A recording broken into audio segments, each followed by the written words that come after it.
इस पर विश्लेषण चाहूंगा। देश में ऐसी पहले कई ऐसी घटनाएं हुई है और विपक्ष के नेता अक्सर पीड़ितों से मुलाकात करने के लिए जाते हैं, लेकिन उत्तर प्रदेश प्रशासन के द्वारा उन्हें रोकना और रोकने में जो पर्चा उनके हाथ में थमाया जाता है उसमें वो कहते हैं कि निषेधाज्ञा लागू कर दी गई है। पहले उसे 30 नवंबर तक का वो अवधि थी, अब उसे बढ़ाकर 10 दिसंबर तक कर दी गई है।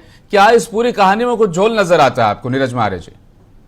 देखिए, पहली चीज तो ये है कि संवैधानिक तरीका ये है कि अगर नेता विरोधी दल या नेता प्रतिपक्ष वहां जाना चाहते हैं तो आप वहां जाने देते, और अगर उनको रोका जा रहा है तो लिखित रूप से उनको एक पत्र दिया जाता है कि हम यहाँ की कानून व्यवस्था खराब हो जाएगी या अन्य कोई घटना हो सकती है, इसलिए आपके आने पे हम रोक लगा रहे हैं जिलाधिकारी के पास। इसी तरह बहराइच में जब बवाल हुआ तो निश्चित रूप से वहां के जिलाधिकारी ने माता प्रसाद पांडे जी के आगमन को रोकने के लिए लिखित से पत्र दिया।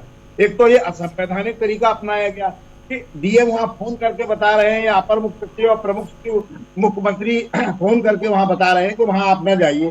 संवैधानिक तरीका यह है कि उनको पहले आप पत्र देकर सूचित करते। दूसरी बड़ी बात है, अगर जिले में ऐसी आदेश जिलाधिकारी द्वारा दिया गया है तो मुझे लगता है कि राजनीति करने का ये वक्त नहीं है।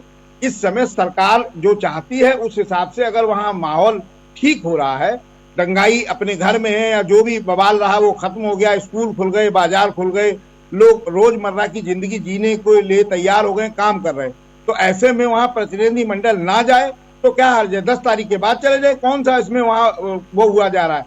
दूसरी, समाजवादी पार्टी के राष्ट्रीय अध्यक्ष ने ट्वीट करके कहा कि तानाशाही है, इस तरह से नहीं होना चाहिए, और उन्होंने ये भी कहा कि हमने समाजवादी पार्टी ने 5-5 लाख रुपया उनको मुआवजा दिया है जो लोग मरे हैं, और सरकार से मांग की है कि 25-25 लाख मुआवजा दिया जाए। सरकार क्यों मुआवजा देगी?